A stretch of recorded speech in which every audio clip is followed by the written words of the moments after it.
Diverticula are outpouchings from our intestine. Doctors like using a tire analogy. High pressures within the gut can force the intestines to balloon out through weak spots in the intestinal wall, like an inner tube poking out through a worn tire tread. This is what they actually look like. These pockets can become inflamed and infected, and to carry the tire analogy further, can blow out, spilling fecal matter into the abdomen or the bladder and lead to death. Symptoms can range from no symptoms at all, to a little cramping and bloating, to incapacitating pain that is a medical emergency. 9 out of 10 people that die from the disease never even knew they had it. But the good news is that there may be a way to prevent the disease. Diverticular disease is the most common intestinal disorder, affecting up to 70% of people by age 60. If it's that common, though, maybe it's just an inevitable consequence of aging? No, it's a new disease. In 1907, 25 cases had been reported in the medical literature. Not in 25% of people, but 25 cases, period.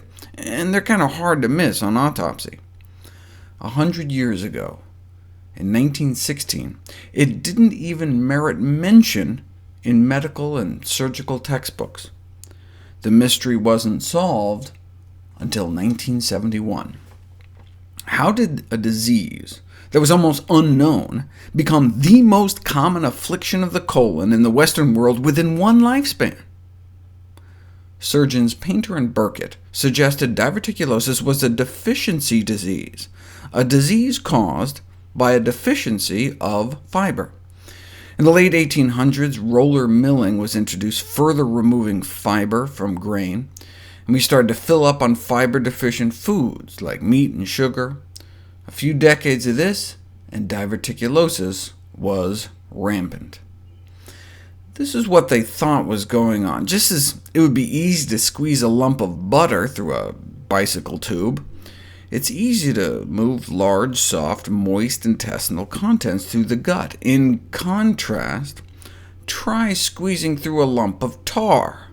See, when we eat fiber-deficient diets, our feces can become small and firm, and so our intestines really have to squeeze down hard to move it along. And this buildup of pressure may force out those bulges. And eventually, a low-fiber diet can then sometimes lead to the colon literally rupturing itself. If this theory is true, then populations that eat high-fiber diets would have low rates of diverticulosis, and that's what's been found. More than 50% of African Americans in their 50s were found to have diverticulosis, compared to less than 1% in African Americans eating traditional plant-based diets.